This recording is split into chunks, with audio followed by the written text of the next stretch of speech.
Previous సెషన్లో మనం class ఎలా డిక్లేర్ చేసుకుంటాం అండ్ ఈ ఎక్స్పోర్ట్ డిఫాల్ట్ అంటే ఏంటి అండ్ ఇట్లా ఒక క్లాస్ని యూజ్ చేసుకోవడం ఎట్లాగా అది ఎట్లా డిస్ప్లే అవుతుందో మనం చూసాం. సో ఈ సెషన్లో మనం ప్రాపర్టీస్ అండ్ స్టేట్ గురించి డిస్కస్ చేసుకున్నాం. Which are the properties and state అనేది మోస్ట్ ఇంపార్టెంట్ కాన్సెప్ట్ రియాక్ట్ నేటివ్లో. సో ఎందుకంటే మోస్ట్ ఆఫ్ ది కేసెస్ మనం స్టేట్ అండ్ ప్రాపర్టీస్ని యూజ్ చేస్తాం. అండ్ థియరిటికల్ డిస్క్రిప్షన్ కావాలంటే స్ట్రైట్ అవే అఫీషియల్ వెబ్సైట్ అనేది ఎనఫ్. ఇందులో లెన్ బేసిక్కి వెళ్ళామంటే మనం ఇక్కడ చూడొచ్చు ప్రాపర్టీస్ అంటే ఏంటి అని. Properties is nothing but properties. So properties అంటే బేసిక్గా మనం ప్రీవియస్ జనరల్గా మన technologies wise height and with కానీ సమ్ అట్లాంటి వాటన్నిటిని ప్రాపర్టీస్ కింద కన్సిడర్ చేసుకోవచ్చు. అండ్ మీరు కనుక సెర్చ్ చేస్తే సో ఇక్కడ ప్రాప్స్లో లేఅవుట్ ప్రాపర్టీస్ అంటే design related one, styles related one, and view styles, image styles, text styles వీటన్నిటిని ప్రాపర్టీస్ కింద మనం కన్సిడర్ చేసుకోవచ్చు అనమాట. సో ఇవన్నీ జనరల్గా మనకు అవైలబుల్ ఉన్న ఆప్షన్స్. సో ఇవి కాకుండా ఒక కాంపోనెంట్కి కూడా మనం ప్రాపర్టీస్ని క్రియేట్ చేసుకోవచ్చు. అది మనం కస్టమ్ ప్రాపర్టీస్ అని చెప్పేసి అంటాం. కాంపోనెంట్ అంటే విచ్ ఇస్ నథింగ్ బట్ ఇక్కడ క్లాస్. సో ఇది ఎట్లా అనేది చూద్దాం ఒకసారి. యాజ్ ఆఫ్ నో మనం ఏం చేసాము అంటే ఇక్కడ టెక్స్ట్ అని స్టాటిక్ టెక్స్ట్ ఇచ్చాం, హలో వరల్డ్ డూప్లికేటెడ్. సో నా స్టాటిక్గా కాకుండా దీన్ని డైనమిక్గా దీని ప్రాపర్టీస్ నుంచి యూజ్ చేయడానికి ట్రై చేద్దాం. అది ఎలా అనేది చూద్దాం. సో ఈ యాప్ వన్ అనేది కాల్ చేసుకోవడానికి మనం ఏం చేస్తామంటే ఇక్కడ యాప్ వన్ అని చెప్పి యూజ్ చేస్తాం. నా దీనికి ఒక ప్రాపర్టీ క్రియేట్ చేస్తున్నా సింపుల్ వేలో. ఫర్ ఎగ్జాంపుల్ నేమ్ అనేది ఒక ప్రాపర్టీ ఆ క్లాస్కి. నేమ్ ఆఫ్ ఇన్స్టెడ్ ఆఫ్ ఈ స్టాటిక్ వన్ తీసుకువెళ్ళి ఇక్కడ పెడుతున్నాను నేను. So that's it. ఇది ఈ క్లాస్కి ఒక ప్రాపర్టీ కాంపోనెంట్కి ప్రాపర్టీ క్రియేట్ చేయడం. మనం దీన్ని యూజ్ చేసుకోవాలంటే ఎనీ క్లాస్లో విత్ ఇన్ ఒక క్లాస్లో ఆ ప్రాపర్టీని యూజ్ చేసుకోవాలంటే దానికి దిస్ డాట్. సో అగైన్ ఇందాక నేను ఇచ్చిన ప్రీవియస్ స్టాటిక్ టెక్స్ట్ నా దాన్ని డైనమిక్గా బైండ్ చేసుకోవాలంటే విత్ ఇన్ ది ప్లేసెస్లో మనం మెన్షన్ చేసుకోవాలి. Similar to this dot props dot name, ఏదైతే నేను ప్రాపర్టీ మెన్షన్ చేసుకుంటున్నానో దాన్ని. సో ఇప్పుడు చూస్తే same maybe something, let me get rid of this one. So చూస్తే yeah, that's it, basic one. And for example సిమిలర్గా నేను ఇంకొకటి క్రియేట్ చేసుకోవాలనుకుంటున్నాను which is domain. సింపుల్గా ఇక్కడ క్రియేట్ చేసిన new property and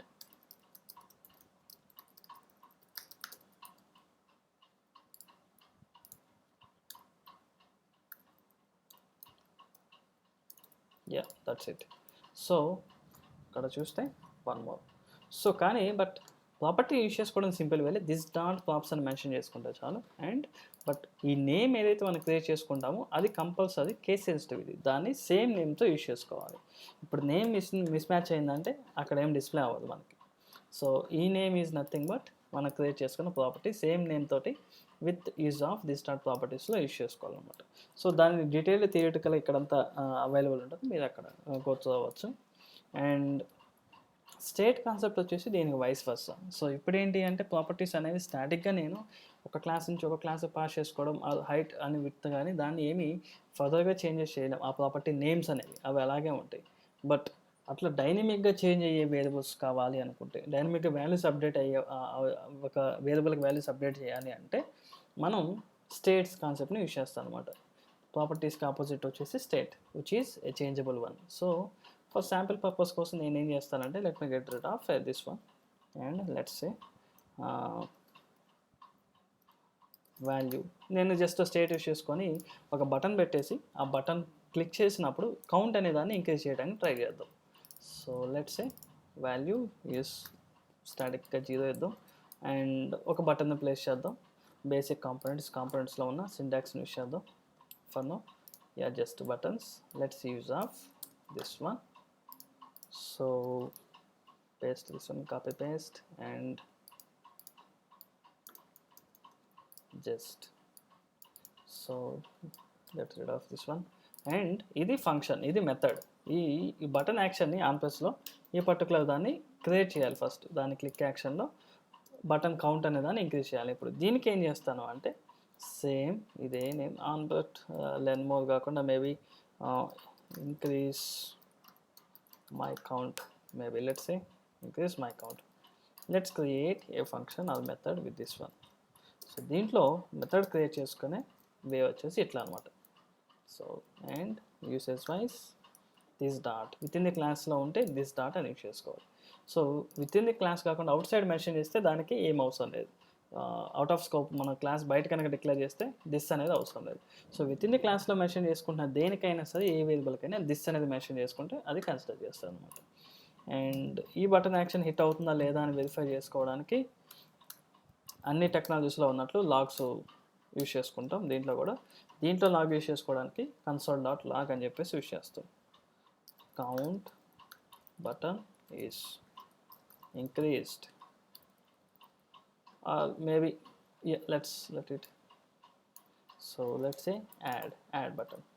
so yes ఇప్పుడు చూస్తే కెనాట్ ఫైండ్ వేరియబుల్ బటన్ అని చెప్పి మనకి ఎక్కడికి ఏదో వచ్చింది. సో ఇక్కడ కూడా సేమ్ అదే వస్తుంది. బికాస్ ఎందుకు అంటే స్ట్రైట్ అవే నేను కాపీ పేస్ట్ చేసిన బటన్ ఇక్కడ, కానీ ఇంపోర్ట్ చేయలేదు రియాక్ట్ నేటివ్ నుంచి. సో ఏ డిజైన్లో ఏ కాంపోనెంట్ అయితే మనం యూస్ చేస్తామో, ఏ ఫీల్డ్ అయితే మనం యూస్ చేస్తామో దాన్ని కంపల్సరీ ఇంపోర్ట్ చేసుకోవాలి. దాని రిఫరెన్స్ అనేది కావాలి, అదర్వైజ్ అది ఐడెంటిఫై చేసుకోవాలి. నౌ ఎస్ సింపుల్గా బటన్ అనే దాన్ని యూస్ చేసాం. నౌ లెట్స్ సీ బాటంలో కనుక మీరు చూస్తే సో ఇక్కడ బటన్ అనేది హిట్ అవుతుంది నాకు ఎప్పుడు. కొంతమంది ఏం మిస్టేక్ చేస్తారంటే చాలామంది బేసిక్గా చేసే మిస్టేక్స్ వచ్చేసి ఈ ఈక్వల్ టు బేసెస్ ఈ రిమూవ్ చేసేసి స్ట్రైట్ అవే ఇట్లా ఫంక్షన్ బేసెస్లో ఇస్తారు అనమాట. సో ఇట్లా ఇస్తే రియాక్ట్ నేటివ్లో అది ఏదో వస్తుంది, బై డిఫాల్ట్ ఆటోమేటిక్గా కాల్ అయిపోతుంది, బటన్ యాక్షన్లో అనేది హిట్ అవ్వదు. ఇది ఓకే, కానీ ఇది ప్రాపర్ కాదు. బట్ దీని కన్స్ట్రక్టర్ వే వచ్చేసి ఇట్లా ఈ వే ఆఫ్ కాలింగ్లో మనం యూస్ చేసుకోవాలి. సో దీనికి ఫర్దర్గా మీకు ప్రాబ్లమ్స్ వస్తుంది. నేను ఎగ్జాక్ట్ సిచ్యువేషన్ వచ్చినప్పుడు చూపిస్తాను ఎందుకు ఇట్లా యూస్ చేసుకోవాలని. But better way of following is question ఈ equal to basis of arrow marks use చేసుకొని కన్సిడర్ చేసుకోవచ్చు అనమాట. Now let's take a one variables. So నేను కన్స్ట్రక్టర్ యూస్ చేస్తాను. అసలు ఈ కన్స్ట్రక్టర్ అనేది ఏంటి అంటే ఇది జస్ట్ ఒక ఇనిట్ మెథడ్ లాంటిది, ఇనిషియల్ మెథడ్. ఫర్దర్గా డీటెయిల్గా అసలు ఈ కన్స్ట్రక్టర్ అంటే ఏంటి, క్లాస్కి లైఫ్ సైకిల్స్ ఉంటాయి, ఆ లైఫ్ సైకిల్ అనేది ఏంటి అనేది చూద్దాం. For now let's follow the same constructor అనేది ఇనిషియల్గా వేరియబుల్ డిక్లరేషన్కి యూస్ చేద్దాం ఇనిట్ మెథడ్లో. సో నేనేం చేస్తానంటే my count equals to some 0 అని చెప్పేసి ఒక వేరియబుల్ యూస్ చేసుకుంటున్నాను. So this is just declaration. So react నేటివ్కి వచ్చేసి కాస్టింగ్ అవసరం లేదు, type casting like string integer అని చెప్పేసి based on the value base చేసుకుని ఆటోమేటిక్గా అది కన్సిడర్ చేసేసుకుంటుంది అనమాట. సో మై కౌంట్ అని ఒక వేరియబుల్ తీసుకున్నాను. అండ్ సో మనకు తెలుసు యాజ్ ఆఫ్ నౌ స్టాటిక్గా కాకుండా డైనమిక్గా వాల్యూస్ ఇవ్వాలి అంటే సో ఇట్లా దిస్ డాట్ మై కౌంట్ అని చెప్పేసి ఇచ్చేసుకుంటాం. ఇక్కడ చూస్తే 0. సో ఇప్పుడు నేనేం చేస్తాను business logic wise this dot my count equals to my count plus 1. Count plus 1 అనేదాన్ని ఇంక్రీజ్ చేస్తాను. And let me print. Increase చేసిన తర్వాత దిస్ డాట్ కామా పెట్టేసి మనం ఏదైతే డిస్ప్లే చేయాలనుకుంటున్నామో దాన్ని యూజ్ చేస్తే చాలు, ఆటోమేటిక్గా లాగులో అది ప్రింట్ అవుతుంది. సో ఇంక్రీజ్ చేస్తే 1 2 3 4. ఫిసి మీరు కనుక అబ్జర్వ్ చేస్తే ఇక్కడ వాల్యూస్ అనేవి పెరుగుతున్నాయి, బట్ యూఐలో మాత్రం నాకు 0నే ఉంది. సో అది ఎందుకు అంటే సో దిస్ ఈజ్ వేర్ యాక్చువల్గా మనకి స్టేట్ కాన్సెప్ట్ అనేది ఇంట్రడ్యూస్ చేశారనమాట. సో ఇక్కడ మనం యూజ్ చేస్తే XML ట్యాగ్స్ అనేవి అన్నీ సేమ్ టెక్స్ట్ ఉంటాయి, టెక్స్ట్ అని చెప్పేసి పర్టికులర్ టెక్స్ట్కి దేన్ని అప్డేట్ చేయాలని చెప్పేసి మనకి రిమైనింగ్ టెక్నాలజీస్లో లాగా రిఫరెన్సెస్ దాన్ని అప్డేట్ చేసుకోవడం ఆ కాన్సెప్ట్ ఉండదు అనమాట. సో ఇన్ రీప్లేస్ ఆఫ్ దాంట్లో స్టేట్ అనే కాన్సెప్ట్ని యూజ్ చేసాం. సో ఆ స్టేట్ ఏంటి అంటే ఒక స్టేట్లో వేరియబుల్స్ మనం డిక్లేర్ చేసుకొని యూఐలో దేన్నైతే మనం అప్డేట్ చేయాలనుకుంటున్నామో సో ఆ థింగ్స్ మొత్తాన్ని మనం స్టేట్లో మెయింటైన్ చేసుకోవచ్చు. దీనికి ఆల్టర్నేటివ్గా ఏంటి అంటే ఇప్పుడు నేను యూజ్ చేసిన దాంట్లో కౌంట్ని అప్డేట్ చేసిన తర్వాత ఫోర్స్ అప్డేట్ అని చెప్పేసి మనకు ఒక ఆప్షన్ ఉంటుంది which is a default one. So for example +1 click చేస్తే ఇక్కడ చూస్తే 2 3 4 5 6 సంథింగ్. ఇప్పుడు నాకు యూఐ అనేది అప్డేట్ అవుతుంది. ఈ ఫోర్స్ అప్డేట్ క్లిక్ చేస్తే ఈ ఫోర్స్ అప్డేట్ యూస్ చేస్తే ఏమైందంటే ఈ జెండర్లో ఉన్న థింగ్స్ మొత్తం రీజెండర్ అవుతాయి, మళ్ళీ కాల్ అవుతుంది. సో అంటే లేటెస్ట్ అప్పుడు ఈసారి కాల్ అయినప్పుడు ఫోర్స్ మై టెక్స్ట్ మై కౌంట్లో ఏ వాల్యూ అయితే ఉందో ఆ వాల్యూ అనేది డిస్ప్లే అవుతుంది. బట్ కానీ ఎవ్రీ టైం నేను ఈ ఫోర్స్ అప్డేట్ని కాల్ చేయడం అనేది కరెక్ట్ ప్రాసెస్ కాదు. సో ఇది ఎలాంటి సిచ్యువేషన్ యూస్ చేసుకోవాలంటే ఏదైనా మ్యాండేటరీ రిక్వైర్మెంట్ వచ్చి కంప్లీట్గా యూఐని రిఫ్రెష్ చేయాలనుకున్నప్పుడు మాత్రమే యూస్ చేసుకోవాలి. కానీ ఎవ్రీ వేరియబుల్ చేంజ్ అయినప్పుడు దాన్ని ఫోర్స్ అప్డేట్ యూస్ చేస్తే అదర్ ఫంక్షనాలిటీస్ డిస్టర్బ్ అవుతాయి రేపు లైక్ బిగ్గర్ ప్రాజెక్ట్స్ విన్నప్పుడు. సో దీనికి కాకుండా దీనికి ఆల్టర్నేటివ్ ఏంటి అంటే స్టేట్ కాన్సెప్ట్ని యూస్ చేసుకుంటాను అనమాట. యాజ్ ఐ సెడ్ ప్రీవియస్గా ఏదైనా సరే ఒక వేరియబుల్కి డైనమిక్గా వాల్యూస్ అప్డేట్ చేయాలన్నా కానీ యూఐకి థింగ్స్ని అప్డేట్ చేసుకోవాలన్నా ఎంటర్ చేసుకోవాలన్నా కానీ డైనమిక్ వాల్యూస్ మనం ఈ స్టేట్ని యూస్ చేస్తాం అనమాట. సో అది ఎట్లా యూస్ చేస్తామంటే, అండ్ అడ్వాంటేజ్ వచ్చేసి స్టేట్కి ఎప్పుడైతే స్టేట్ అప్డేట్ అవుతుందో ఆటోమేటిక్గా అందులో దాని రిలవెంట్ కాంపోనెంట్ అనేది అప్డేట్ అయిపోద్ది. మళ్ళీ మనం కంప్లీట్గా ఈ మొత్తాన్ని రీఎంటర్ చేయాల్సిన పని లేదు, మళ్ళీ కాల్ చేయాల్సిన పని లేదు. స్టేట్ ఆబ్జెక్ట్ అప్డేట్ చేస్తే స్టేట్కి రిలవెంట్ అయిన ఆబ్జెక్ట్స్ మొత్తం రిఫ్రెష్ అయిపోతాయి. అది ఎట్లా అనేది చూద్దాం.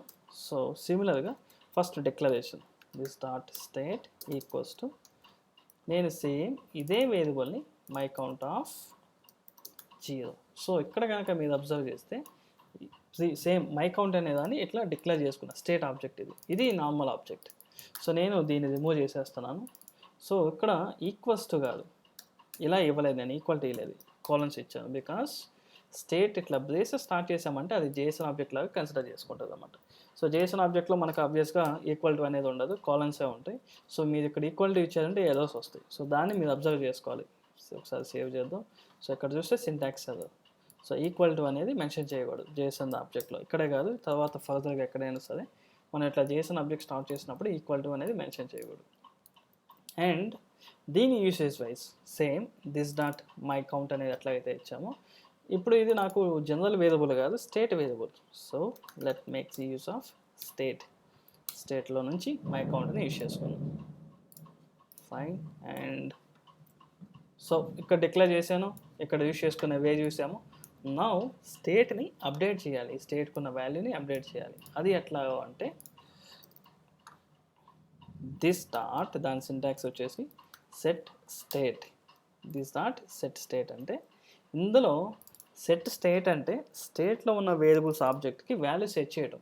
సో అది మేబీ ఒక ఆబ్జెక్ట్ అవ్వచ్చు, మల్టిపుల్ ఆబ్జెక్ట్స్ కావచ్చు. ఇది సెట్ స్టేట్ అనే దాంట్లో డిక్లేర్ చేసుకున్న వేరియబుల్స్కి వాల్యూస్ని అప్డేట్ చేసే ప్రాసెస్ అనమాట. సెట్ స్టేట్ అనేది వాల్యూ సెట్ చేయడం. సో దీని సింటాక్స్ వచ్చేసి first thing this dot set state and again braces JSON బ్రేసెస్లో my count. This dot my count కాదు బికాస్ ఇది లోకల్ వేరియబుల్ కాదు. So let me get rid of this one. My count equals to existing value వచ్చేసి స్టేట్లో ఉంటుంది, state dot my count plus 1. So స్టేట్లో ఉన్న object my కౌంట్కి existing value plus 1 చేస్తున్నాను అనమాట, వాల్యూ ఇంక్రీజ్ చేస్తున్నాను. సో ఇక్కడ దిస్ డాట్ మై కౌంట్ అనేది ఉండదు బికాస్ నేను రిమూవ్ చేసేసాను కాబట్టి. ఇప్పుడు ఒకసారి చూద్దాం. సో యా సేమ్ మిస్టేక్, ఇక్కడ కోలన్ ఉండాలి, ఈక్వల్ టు కాదు. బికాస్ ఇది బ్రేసెస్ కాబట్టి మనం జేసన్ బేసిస్లో స్టార్ట్ చేసాం కాబట్టి వాల్యూ సెట్ చేయడానికి బేసిక్ సింటాక్స్ అనమాట. ఇది కంపల్సరీ మనం ఆ బేసిస్లో చేయాలి. సో నౌ ఇప్పుడు చూస్తే 1 2 సి నేను ఈవెన్ ఎక్కడ కాల్ చేయలేదు, జస్ట్ స్టేట్ని అప్డేట్ చేస్తాను అంతే. సో ఈ స్టేట్లో ఉన్న వేరియబుల్ని అప్డేట్ చేస్తే ఆటోమేటిక్గా దాని రిలవెంట్ బైండ్ అవుతున్న ఇన్ఫర్మేషన్ అనేది అప్డేట్ అయిపోతుంది. సో అగైన్ రీఫ్రెష్ చేయాల్సిన పని లేదు యూఐని, అండ్ మళ్ళీ ఏం చేంజ్ చేసినా రీకాల్ చేయాల్సిన పని లేదు. So this is where actually state concept will help. General real కేసెస్లో వెళ్ళేసరికి మనకి ఇది ఎక్కడ యూజ్ అవుతుందంటే ఏపీఎస్ నుంచి వాల్యూస్ గెట్ చేసుకొని ఆ ఏపీఎస్ నుంచి వాల్యూస్ బైండ్ చేయాలన్నా కానీ, అది టేబుల్ వ్యూస్కి బైండ్ చేయాలన్నా కానీ, అది రీఫ్రెష్ చేసుకోవాలన్నా కానీ, సో అట్లాంటి జనరల్ కేసెస్ అన్నింటిలో మనం ఈ స్టేట్ కాన్సెప్ట్ని యూస్ చేస్తాం అనమాట. Hope I think this is a very basic sample. So ఫర్దర్గా గోయింగ్ ఫార్వర్డ్ మనం వెళ్ళేసరికి ఒక ఫ్లాట్ లిస్ట్ తీసుకొని దానికి అలా బైండ్ చేద్దాం. సో ఇంకా ఫర్దర్ డీటెయిల్స్ అనేవి ఫర్దర్ క్లాసెస్లో చూద్దాం. Hope this is clear. So ఏమైనా క్వశ్చన్స్ ఉంటే కింద కామెంట్ చేయండి. Thank you.